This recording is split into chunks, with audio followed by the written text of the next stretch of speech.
So now my microphone's on, your microphone's on. Turn down the background music. Not all the way, we still want some background music. Hello, everybody. Welcome to the live stream. Yeah, this would be an interesting one. A lot of this is just picking on JC a little bit. I think that's our plan. We're just gonna be picking on JC as much as possible. Wait, what? Oh, yeah. Are we hazing already? I think it's always important to haze JC once in a while. It nourishes the soul. All right, let's get started. It's the sound, guys. Yeah. I just want to get confirmation from the sound. I know Steven's watching, which means we'll be finding out very soon how the sound quality is. Oh, I think my phone's also playing it. Seems like the sound worked on my phone, so. Oh, Just- looks like I am frozen. You were for a few seconds. It's my computer's still having kind of issues getting Zoom and everything working together, the interconnectedness of it all. But it's all Fair good now. We're good. Sounds good. Any announcements that we need to make before we jump into this? Second edition launch date. If you're watching and you don't know the launch date, that's awkward because we've been announcing it so much. But August 20th, which is coming up really soon.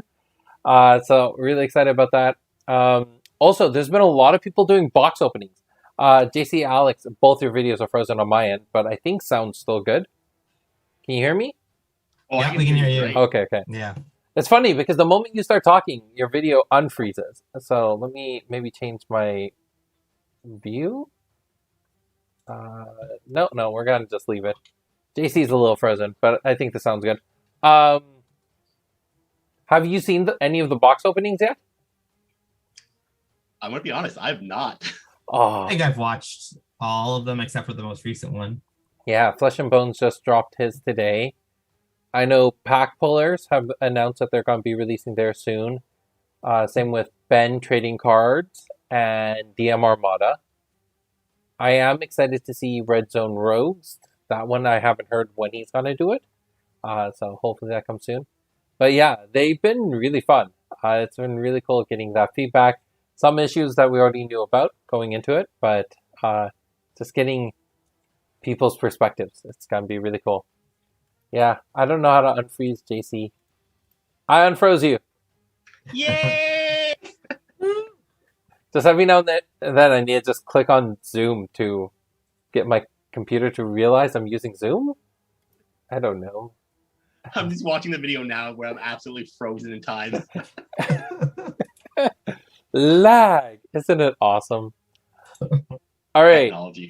So I know our goal for today was we didn't know quite what to talk about, but since JC's coming on and he's done a lot of cool cards, let's ask him about his process in designing some cards, his thoughts on if we were to redesign, and then I know Alex has some lists and conversations to go through, so let's just jump into it.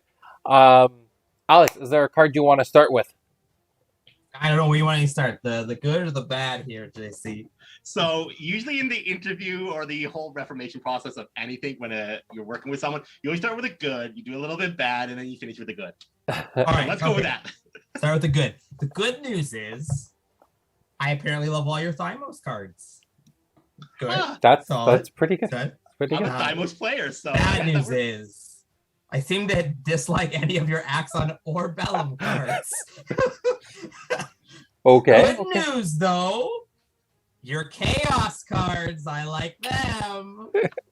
Bad news, though, my most hated card is in Chaos. Now, can you guess which card is my most hated card? And it's not going to be for the reason that you can think of. Maybe Say can figure it out, but it's probably not. I need to pull up my binder of raise cards and go through them. I'm gonna say I'll go with the most hated chaos card. Has to be Dark Loa. Okay, Oh. so it is not Dark Loa. Wait, what? It's not Dark Loa. Oh my gosh! This is gonna have to. This is more has If to it, do if actually it's with definitely Sid. returned, if it's Yep, definitely yep. returned, I know what it is. I know This more has 100% to do what with it is. Sid than anything else, and my stubbornness. I 100% know what it is, but I have to double check because that's who I am. It is the Blood Centipede. It is Blood Centipede. That's right. Dark Glow is so much worse. No, see, it's not about playability, JC. When we were working with Future League, Sid brought me the rare list, and this Blood Centipede was on the rare list, and I went, no! And he would fight me so much until every day I feel like I would message him being like, you know, you can do so much, but you cannot put Blood Centipede as a rare. That is all I care about.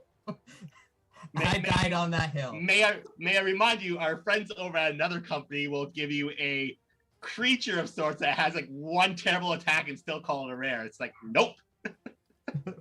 Hi, Gabriel. Do my live stream. No, the doorbell rings. The doorbell rang. Can you tell Grandpa?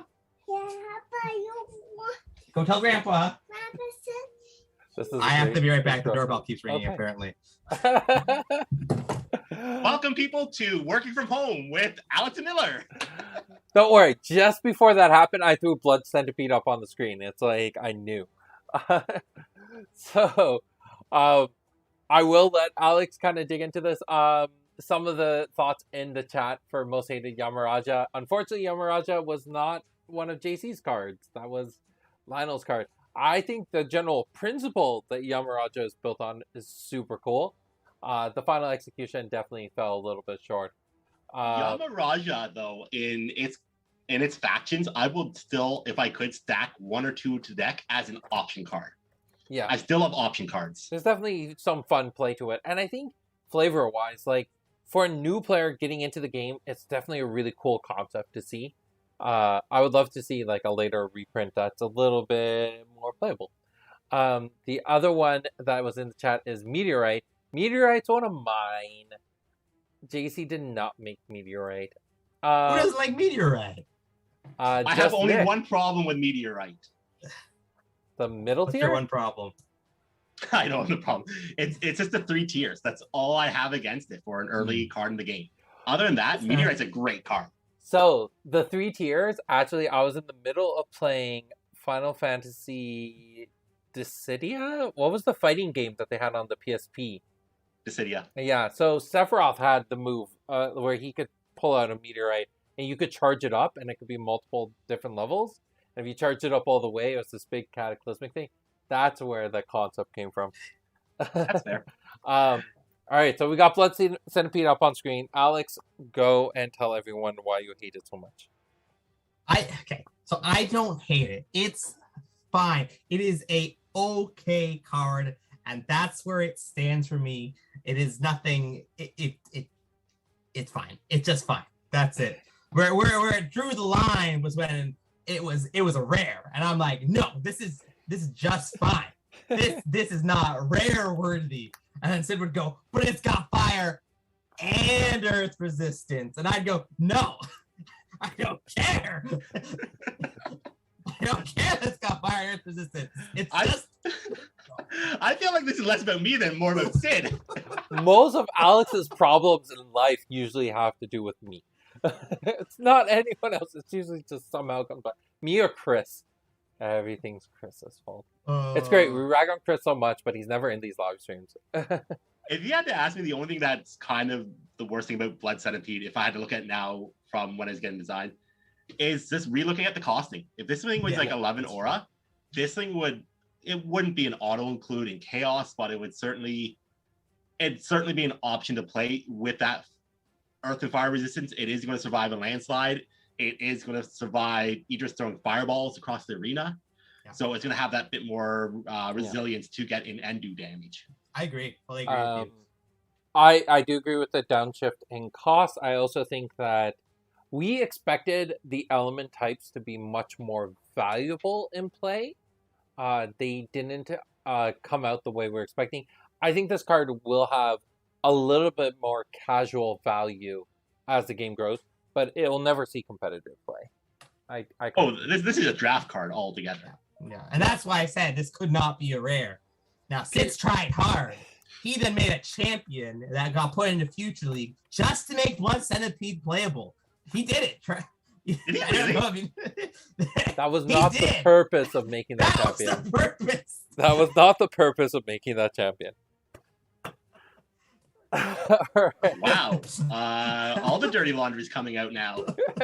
Obviously. So this is supposed to be my fought roast, to but get we're that roasting champion Sid. out of there. You know how a roast works, right, Alex? I'm the one to be roasted. Sid's supposed to be here roasting with you, and he's just want to get more roasted than I am. No, you're always supposed to roast all the other roasters along with the roast. Yeah. tea. You Yeah. know the policy of working at Haunted Castle Gaming. You have to make fun of me. Like, it's Oh, wait, part that of your was a job rule. description. Yeah, it's a number one pillar of the company. You have to make fun of me. So, in the chat, the idea of meteorite, I only don't like it when it's used against me. Totally get that. Yeah.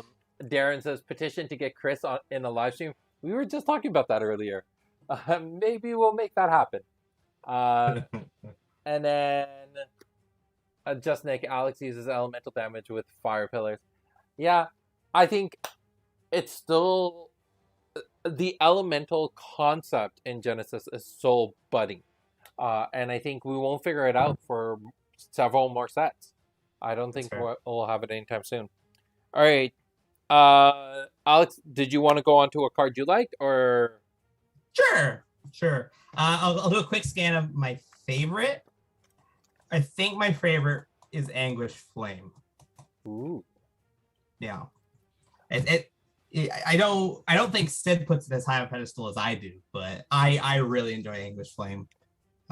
I've had So- a lot of really great plays with Anguish Flame. I won't deny that. Like, I remember the first time I played it against someone and got the desperation to trigger multiple times. That was a really good feeling. So my thing with we're trying to get desperation to work, so I wanted something to escalate damage further with the weaknesses. The funny thing with Anguish Flame was it's like you do know weakness on this card stacks the way it's written. It's like, wait, what? I thought weaknesses were supposed to stack. It's like how it's written, it stacks. Like, oh no. Oh Was this no. was this after printing or like Yeah. before? I think it was This is definitely after after printing.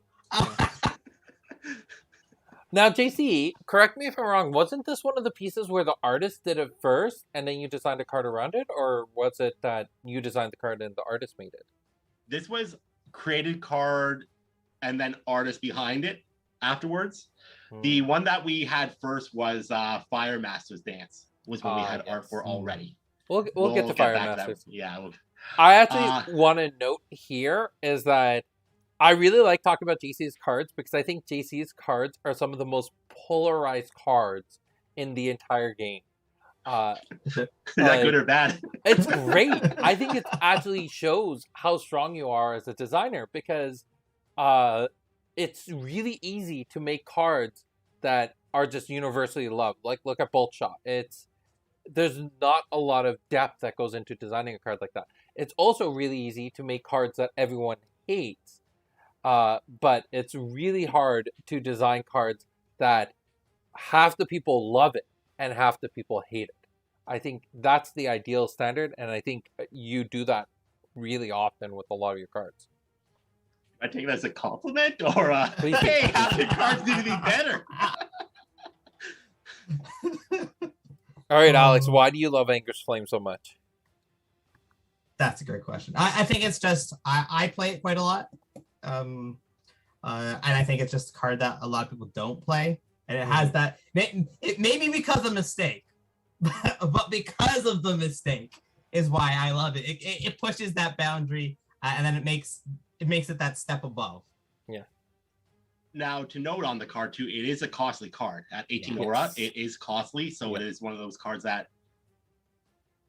yeah, it can be strong, but if you're not in position to use it right, it is as useless as the next card you play. To be honest, you need a position and you need to be set up for it. I think it's one of the few cards in the game, though, that give you that moment of, and like, it's such a satisfying feeling when you do get the desperation to go off, and it combos into another card that you somehow made both dark damage and fire damage, by like, dark strength and fire strength or some other way. Like, when you do get all those pieces together, it's a very, very satisfying combo to pull off. So with Deimos and Axon coming together, someone's going to draw a bunch of Anguish Flames and then throw them at people. No, because you need to be at 8 life, right? Yes. Now you can do that with Underworld Dealings. Dealings, yeah. Yeah, Dealings. But so I normally played is actually a Malik, which weirdly enough, but yeah, you don't need that much aura if that's your only spell you're casting.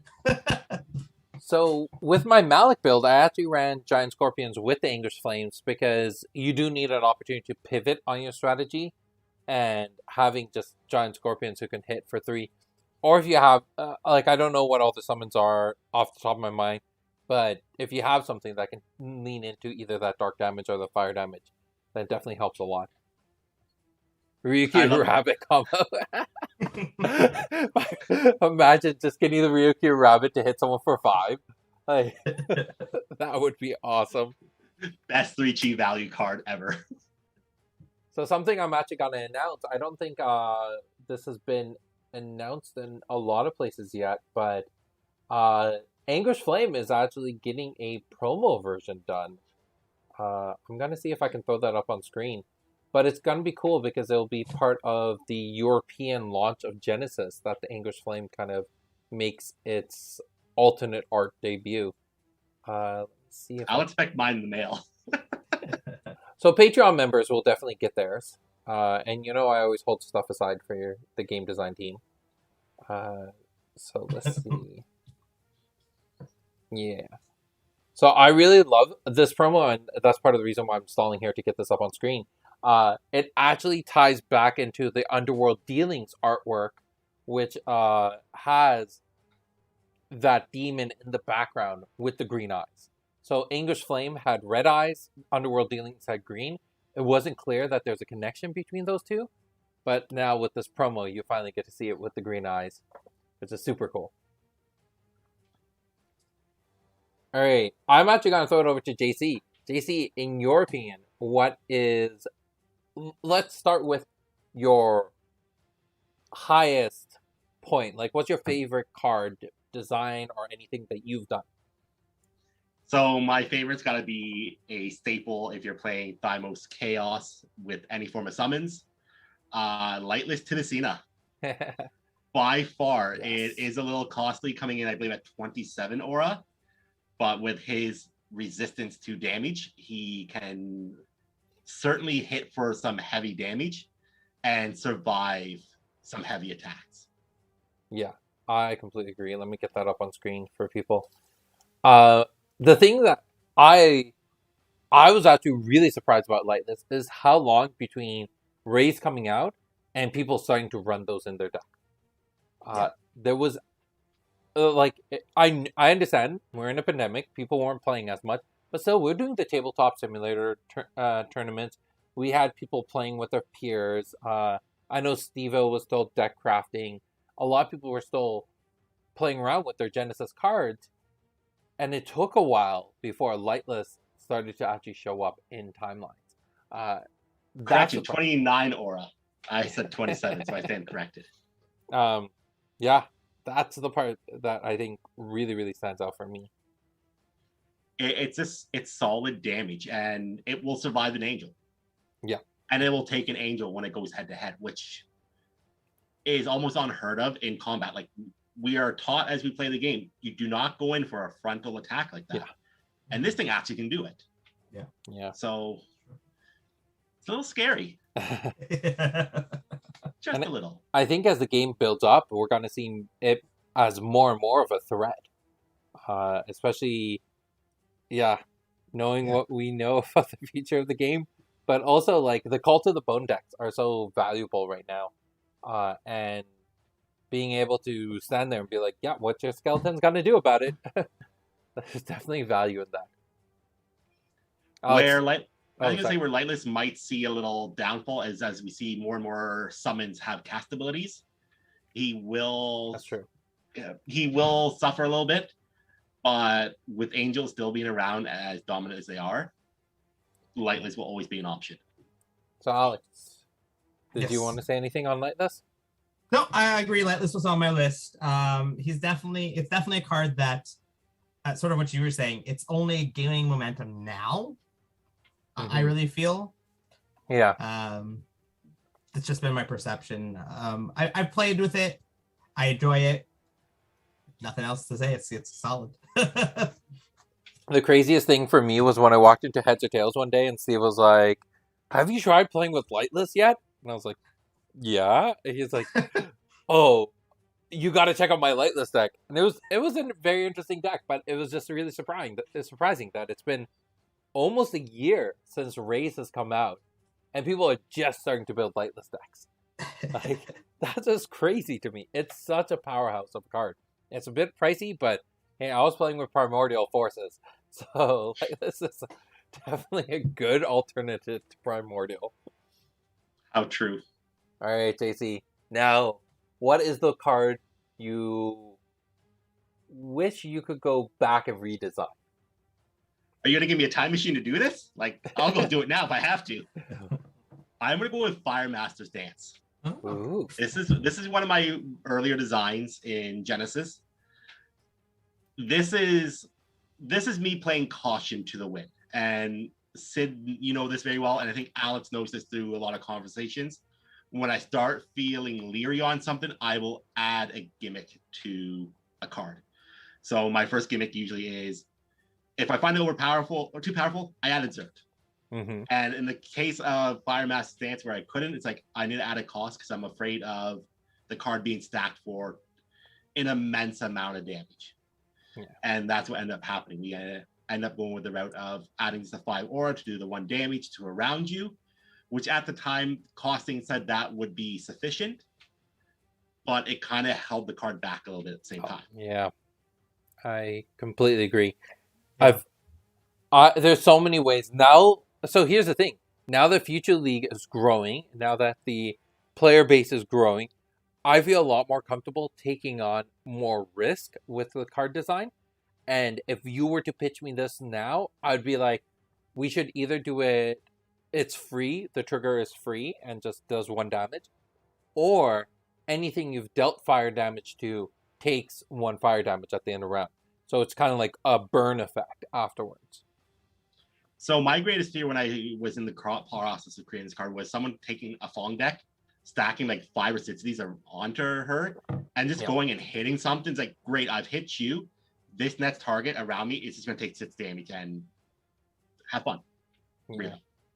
That was my biggest concern. And without something holding it back, I would still have that concern. Like, something has to be there so it doesn't get out of hand.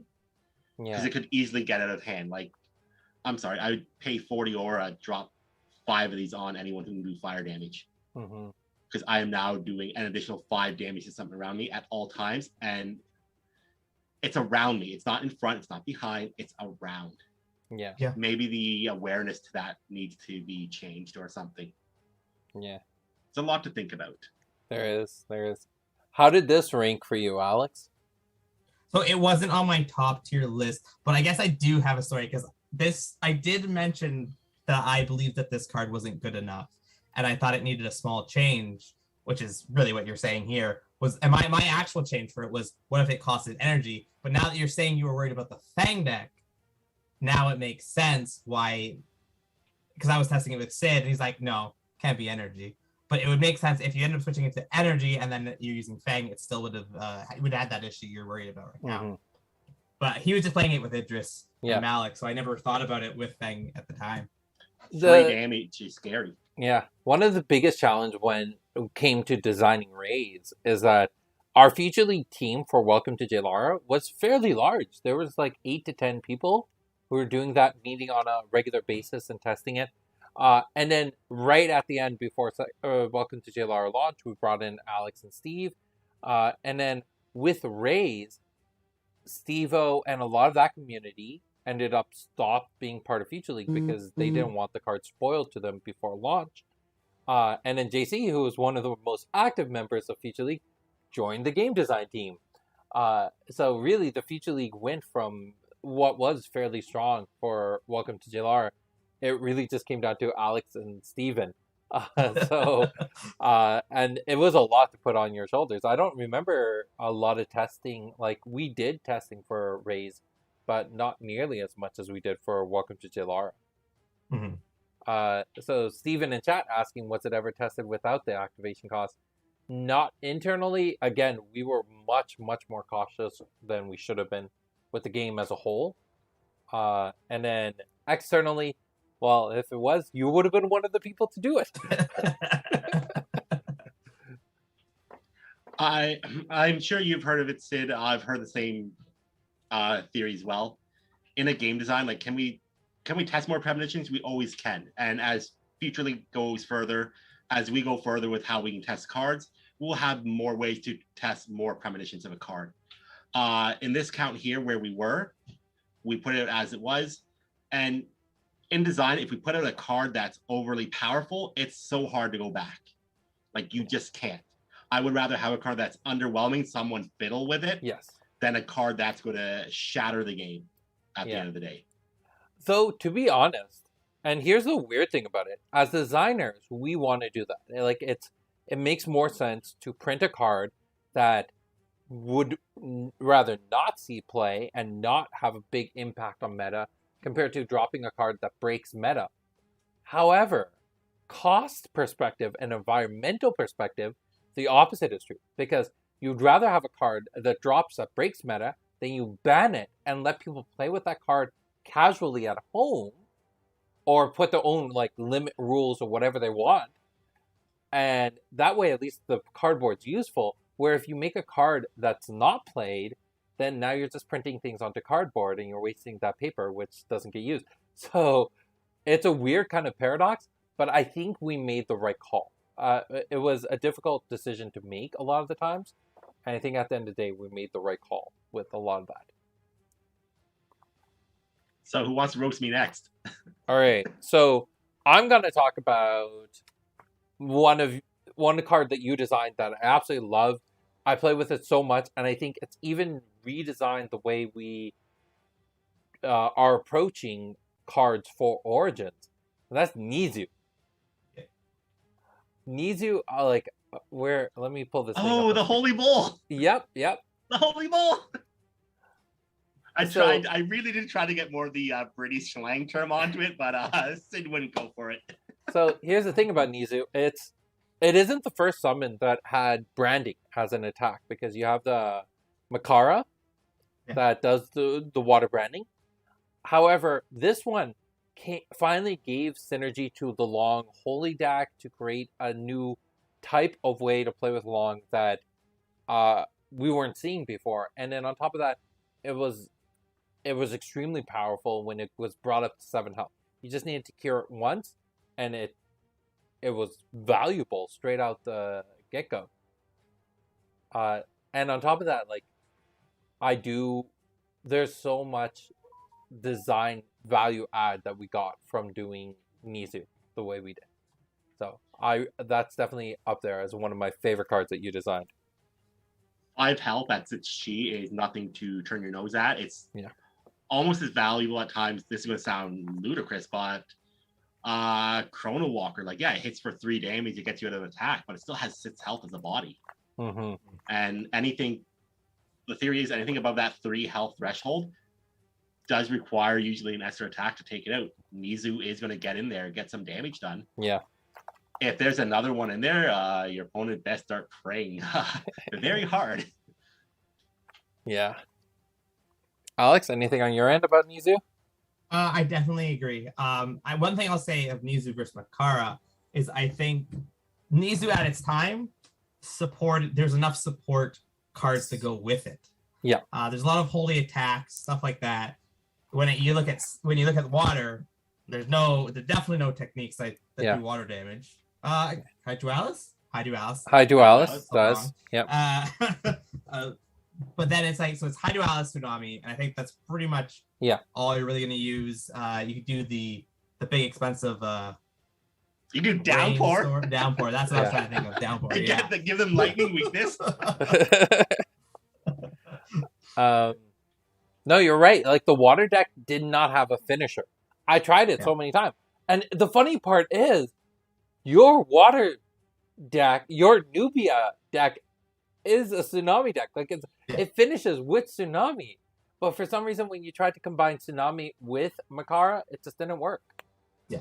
But the thing that Nizu gave value add was you had Nizu and you had Archon of Vigor. And that thing was just such a beast. Like, it's such a good tank summon. Alright. The other side to it, a card that... Alright. I'm not going to pick on the one that we know everyone's going to pick on. Go The for it. one No, Just pick go on for it. it. Pick on it. No, the one Let's card... go. I'm going to go a different Pick on approach. it. I'm going a different approach. Do it. I'm going a different approach. Just Which do is it. the card that I wish it's just one step away from being an amazing card. And that's Merciless Beating. I really love Merciless Beating. And I also stand behind the card. I think a lot of people don't give it enough credit. It is great. I think in drafting, it's great for casual.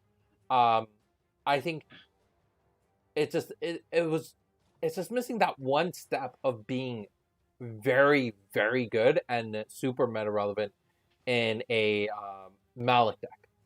I personally don't know what that missing step is. So I think at the time, I don't know if we were still referring to card types or if it's something that we were kind of trying not to use. Mind you, then again, Ascendant Teaching says actually go in and search for a card type. Mm-hmm. But if you had to ask me, Merciless Beatings would have been probably great to reveal the top card of your deck if it's like a technique other than Merciless Beatings. Yeah. Add it to your hand. Yeah. Might have been a little better. Then you have a technique you can follow up with. You I can't have it be Merciless Beatings because then you can get into a bad loop with an opponent. And if there's draw within the affiliations you're playing with your champion, you're going into that OTK cycle where I would not ever want to be with a card. Now, Merciless Beating's trigger only occurs against summons. So you Yes. can't really OTK. But the thing I love about it, and I think this is where a lot of players don't give it enough credit, is you hit for the 4, and if you don't have a Merciless Beatings in your hand, then you go and fetch for 1. But if you already have one in your hand, don't fetch for another one. The idea here is to always have that Merciless Beatings in your hand so you can always hit for at least 6. 2 on your base attack, 4 on the Merciless Beatings. And now you always have an offense against every summon that comes your way. And that's where I think a lot of people don't give it enough credit. The thing where it does fall apart is you have to run so many of them for their trigger to be useful. But then so much of your timeline is tied up in these Merciless Beatings that you're only using in a situational environment, and it just becomes a loop of why it's not quite there. I think if it just purely fetched for the other Merciless Beatings, it would have been a lot more usable. But the fact that it looks through your timeline and then mills those cards away, that hurts it. Even if it had pulled a Merciless Beatings from the subconscious somehow and allowed you to not use the trigger or something, or allowed you to add it to the stack as like a Swift or something like that with no ability, might have been. But then we're now getting into complications of the wording and the abilities and speeds. Yeah. So Alex, you said all of JC's Thymos cards made it on your higher list. This is a Thymos card. Yeah, I have no problem with Merciless yeah. Beating. At all. It was, especially at the time, it was a 6 chi that did 4 damage. For me, that's the right amount of damage for a 6 chi. Yep. It was funny because I remember throwing this up in Future League and so many people disliking it, even when we upped it to 4 damage. And it was, I remember going to print with this being like, I think the Future Leaguers are wrong. We're just going to print this anyways. Yeah, no, it's solid. I have a story literally from today about Merciless Beating, but I don't know if it's for Merciless Beating or Tacky Psyche, so I'm holding the story.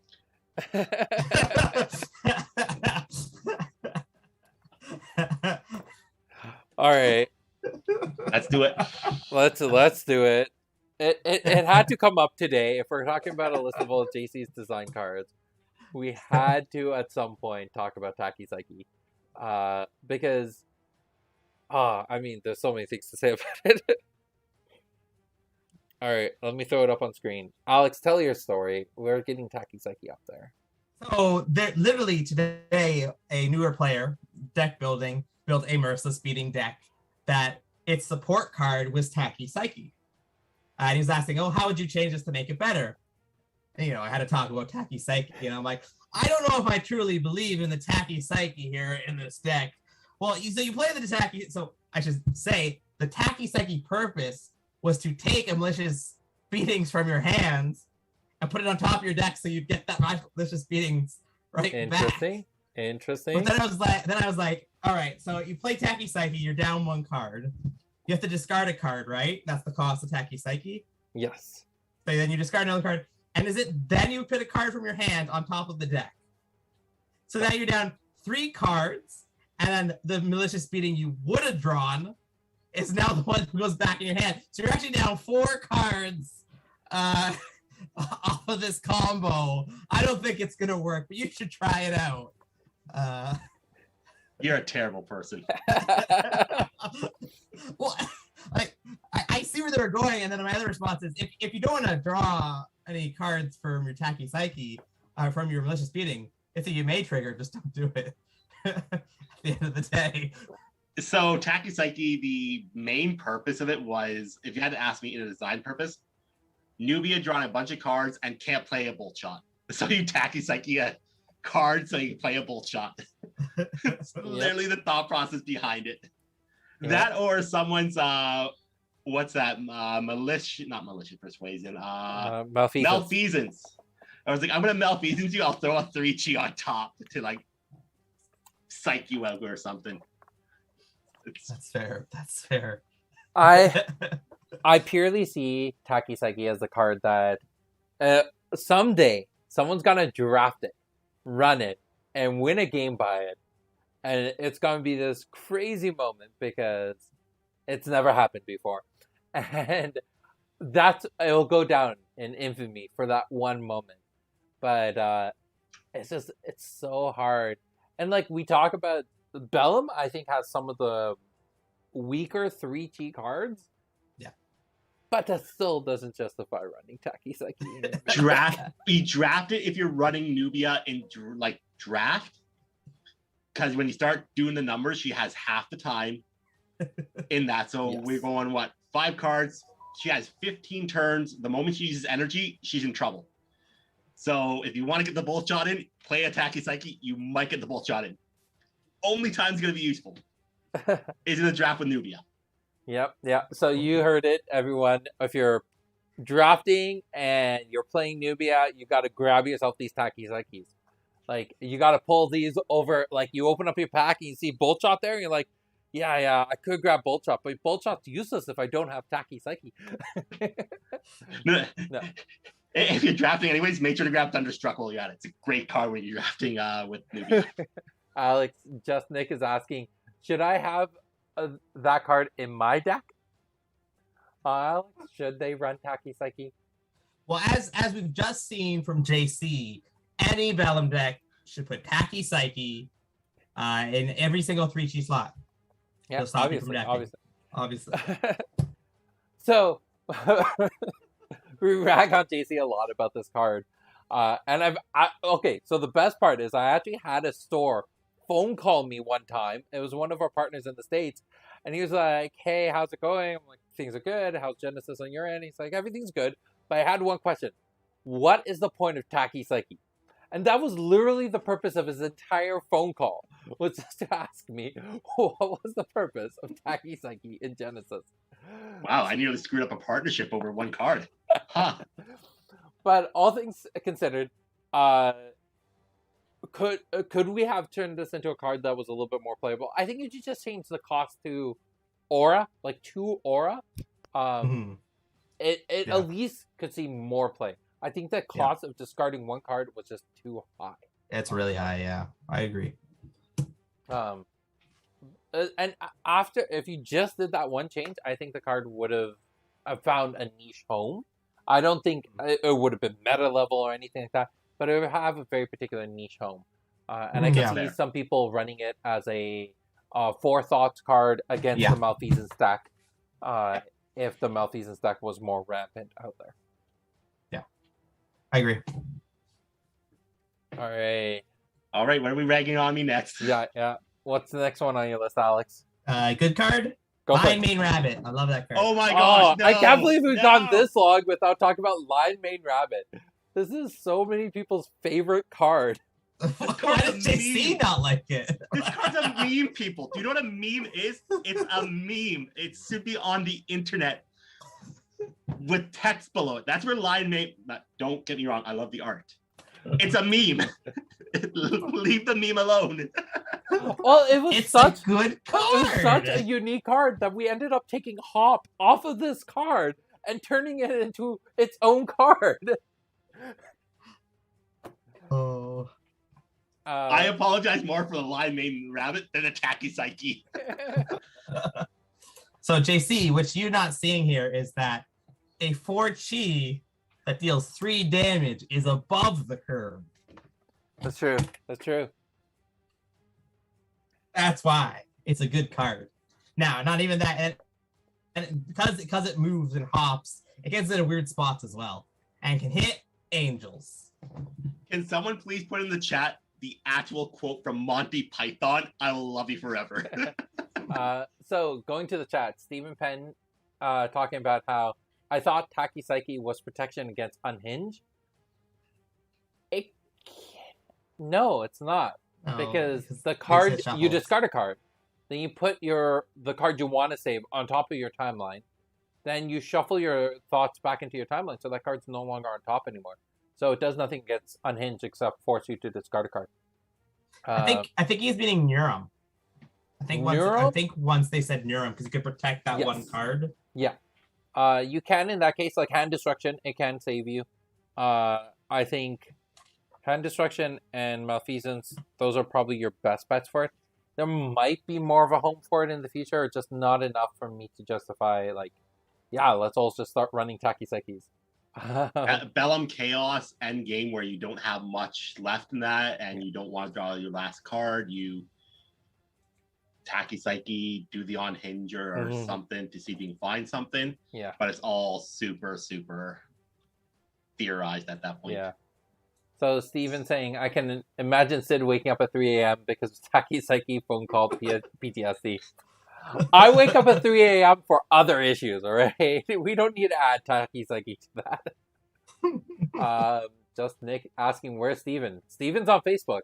You two, like Twitch, Facebook, connect. Yeah, Steven's already saying it's the meme with teeth. So, Yeah. and Earth Pillars will be soon on common. So, Yep. Lion Mane Rabbit for 4? Yeah. Like, So I know we've been seeing a lot of Lion Mane Rabbit decks pop up on tabletop. They do show up every now and then. Someone wants to do the Lion Mane Stone Protector combo. Steve-O at Heads or Tails is also like loving Lion Mane. I think he owns over 30 of them, and they're all in his decks. Like he has none. Yep. And he's looking for more, right? Yep. Yep. So, is this a new thing? Like, should we be out there trying to hoard every single Lion Mane Rabbit we own? Oh, like, wow. should I corner the markets on this stuff now? Like, people, if you want to sign Lion Mane Rabbit, just send it to me and I'll sign it for you. You really love it that much. Like, I got the markers ready. Quite the opposite, Sid. What I'm hearing is we need to ban Lion Mane Rabbit. Yep. Yeah. It's too strong. We got other cards in this game, like Bolt Shot and Epiphany, Angel Retribution, but no. We are banning Lion Mane Rabbit. I have said for the past year, once we get the Thymos Axon combination, I'm scared for what's going to happen in movement. I am now scared for what Lion Mane's going to do. It's like, oh, you ran away. I'm just going to teleport and hit you for 4. We're It's- cruel. Definitely an adorable card. I think there's play around it. But I do think it's in the common slot for a reason. Like it's a great card, a lot of value add. But it's not groundbreaking like Epiphany or Bolt Shot or Angel Retribution. They never see it coming. That's why they love the rabbit. Now I know part of your reason, JC, or an early design was that you wanted there to come a moment where Lion Mane Rabbit killed an Angel Retribution. I remember that because you did it to me. Yes. Like, what was the design process behind Lion Mane Rabbit? Is there anything you want to talk about in that story? I think it's just the whole play on rabbits we've had since Decoy Rabbit back in Alpha Beta. Yeah. And we've kind of carried that on there. It's like, hey, we have Ryukyu. It's I joked Lion Mane, like Decoy Rabbit's like one of my favorite arts in the alpha because it has like more detail on the rabbit itself than like every other card. We get to Ryukyu. It's like it's kind of useless, but people had fun with the fire. That's like how we're gonna keep the meme going. And inspiration from Monty Python, the Holy Grail, and Lion Mane Rabbit was born. Yeah. I sent you a picture there in the chat. There. Oh Sid. All no. right. Is this gonna be another one of those? I need to change my avatar. Oh, I gotta save it too. Huh. Cool. Let's save it to my desktop so it's easy to find. Network disconnect. What's Alex. happening? Click to retry. Oh, the file does not exist. You don't want me to see this? Is that what you're doing? I don't know what's going on. I don't know either. Yeah, it was a really weird download. Oh, okay, I'll just post it in chat. Just post it in the chat so we can all see it and laugh. Oh. But yeah, Lion Mane Rabbit is one of those cards that I said when I talked to Heads or Tails Steve out there, he's like the card's great. Like it's solid. It's just like this card shouldn't be solid. It's not meant to be solid, but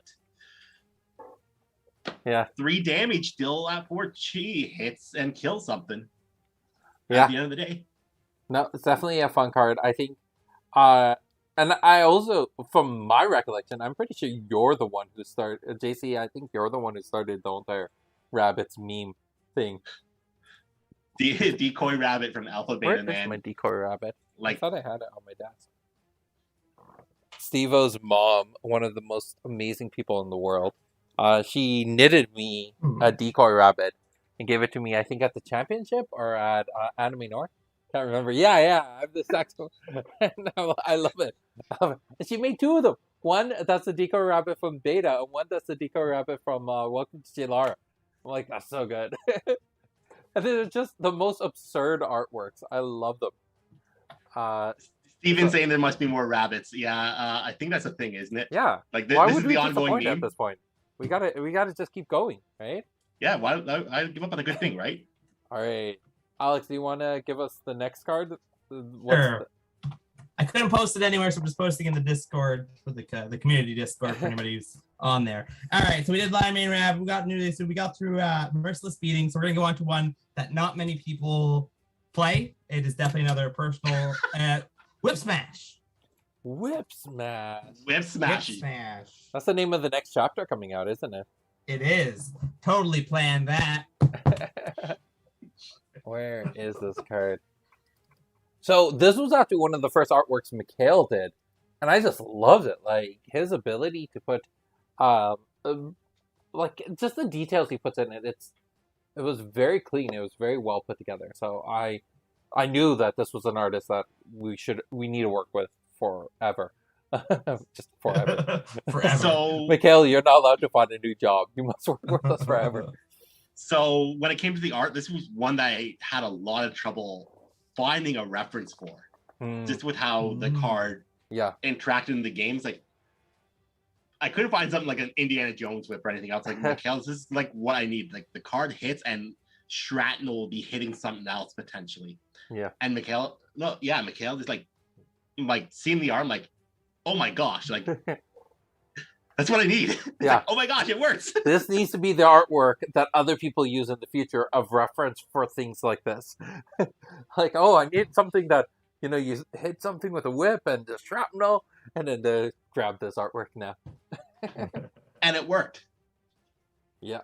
Okay. All right. Alex, they're asking if Whip Smash lost you a game once. Yes, there was a story that we've told before. Because while I do love Whip Smash, I once lost a game because while desperation is supposed to be a benefit thing, you can look at JC's, as he talked about when he's worried about things being too strong, he attaches exert to them. So I needed to hit them with 2 whip snatches, but because I was exerted and I couldn't do 6 damage, which would have been the 2 in my hand, I did 5 and was just short of killing them, and then they killed me. Wow. But I still love the card because I was saying I like to look at, specifically when it comes to damage to output for the proper chi. A whip smash can be doing 5 damage at 6 chi. That's a huge, big damage. I love it.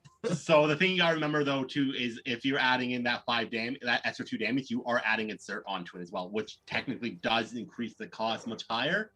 For sure.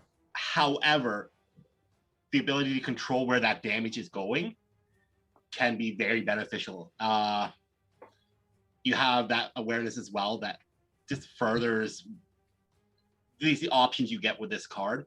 If you have a Swift behind this for the end of the turn as well, you can chuckle at your opponent. It's like, oh my gosh, you just took out like 2 of my creatures like easily. So what Alex doesn't know when it comes to part of the reason why Exert was put on Whip Smash, I don't know if this is why you did it, JC, but I know it's the reason why Lionel and I supported it, is because when Lionel and I first tested out Desperation, we had a bunch of these cards that, you know, did X damage, but once you hit Desperation to do X+1 or X+2, whatever. And we were playing a game, and Lionel hadn't touched me at all that entire game. And I was just constantly beating on him. I got him down to, I think it was 9 health. And then he brought himself down by 1 health. And just all his cards did this exponential boost in damage while still on the stack. And I was just like, oh, ouch, this hurts. Like, it just started compounding like crazy.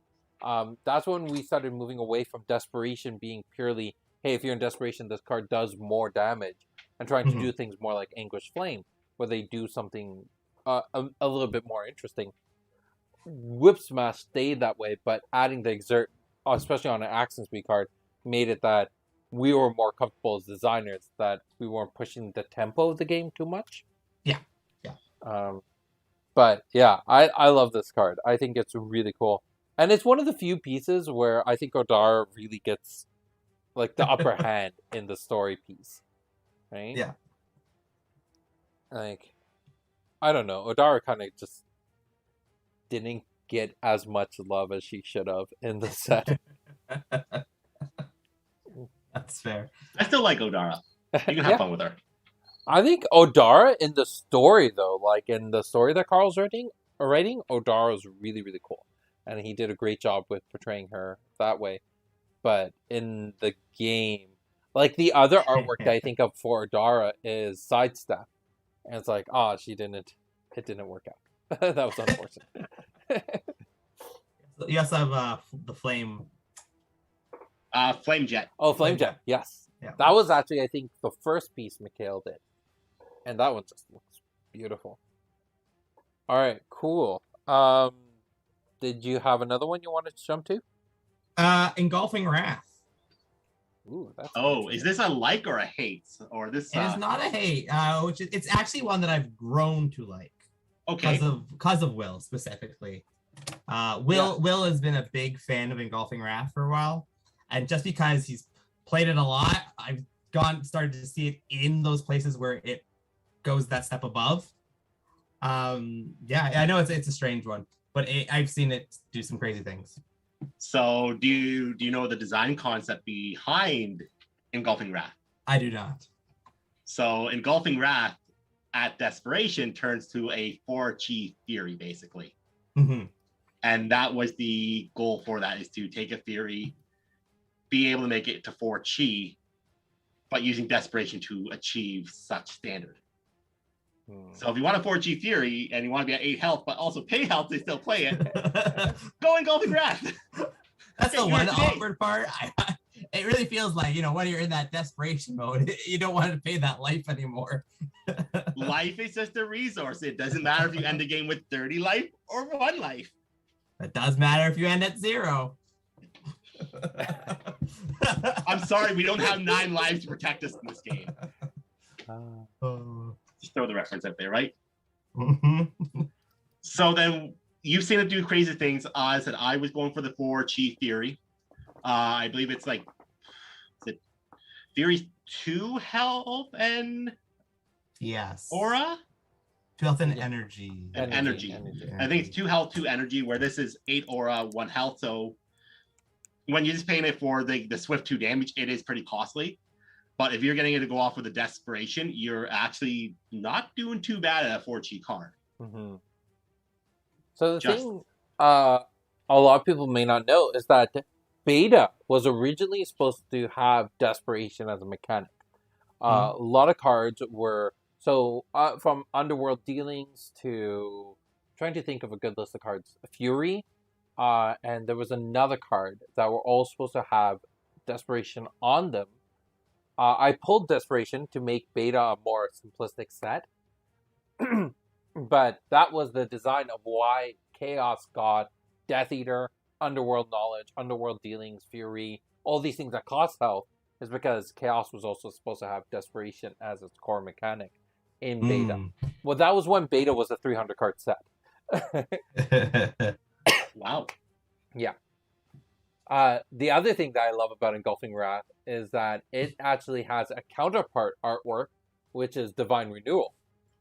So, I'm pretty sure the flavor texts tie into each other. I can't remember them off the top of my head. But the whole idea that he did Engulfing Wrath against Kun, it was successful. He tries to do it against Raha, and she's like, no. You could do this against Kun, but not against me. Run, little Kun, run!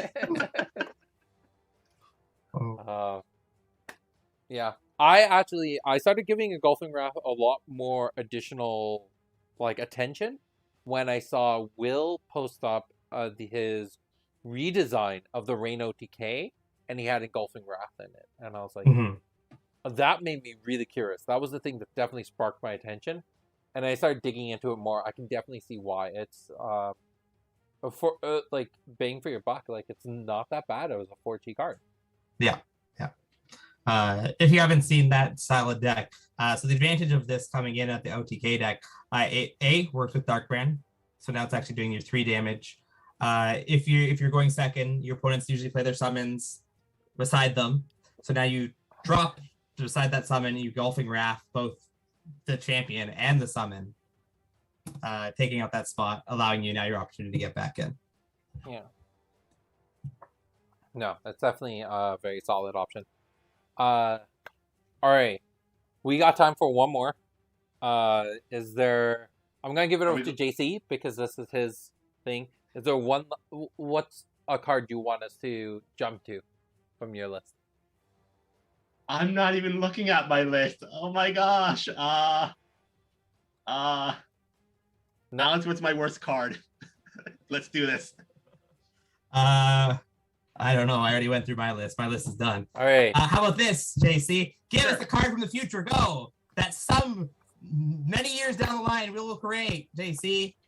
Am I allowed to give trade secrets? How much you pay me to give trade secrets out here?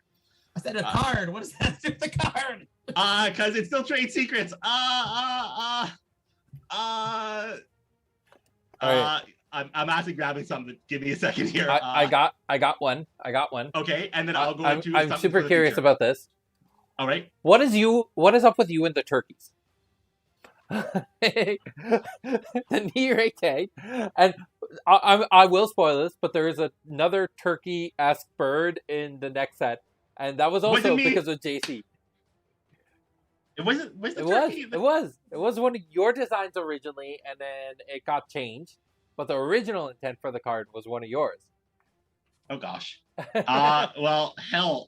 Coming to Raise, we needed to fill slots, and JC threw a lot of birds into slots. Hey, we're not going to do things. We might as well add birds, and the turkey came in at one point or another. So, cock-a-doodle-doo. They're just so ridiculous. I love the style that we have, all these epic creatures and monsters, and even on the low end you have Hunting Hound and Fire Cub and all these things that could do real damage, and then you got this Nirete, and I was like, oh, okay. It's one of my most forgotten cards, but every time I see it, it feels so out of place in the game. I love it. That's the thing. Genesis needs to maintain a level of humor in it. It can't be super serious all the time. So I love having these like random things like Lion Mane Rabbit and Irritate that definitely like offsets the mood completely. All right. All right, so we're gonna do something from the future that might never happen. Like Yeah, some go for X-Men it. plot. Yeah. Oh my gosh, there's too many options. Why did you do this to me, Alex? I hate you already. So crazy ability that might never happen, but something thrown down. Amplify. So as a spell, you can amplify as a Swift, and you can discard the spell to target your last cast ability on the stack. It gains all cards in its awareness gain pacify until the end of round. However, you can cast it as a regular spell to deal damage. So Swift cast, deal 1 damage to everything in this card's awareness, has a front, and then it has a trigger that anything dealt damage by this card also gains pacify. So we can use it as a spell. We can power up a spell with it. Oh my gosh, what are we doing in this game? Jesus. Yeah. There you go. You stayed here for so long. The future is yours.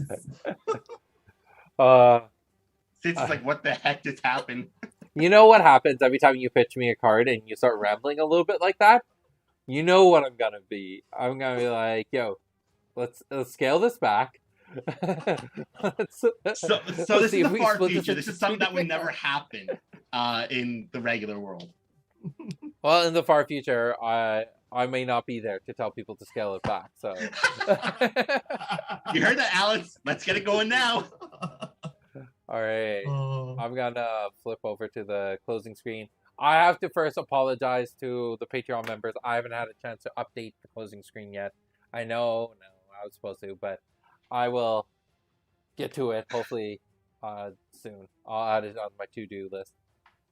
But that being said, thank you, JC, so much for joining us and letting us roast you a little bit. And yeah, this was a good chat. Any last thoughts? Anything you want to say before we head off? I always play it safe. Add dessert. Foresight of the Ancient has ruined you. It sure has. Oh. All right. Well, that's it for tonight. Good night, everyone, and have fun. Bye. See you next time. All right.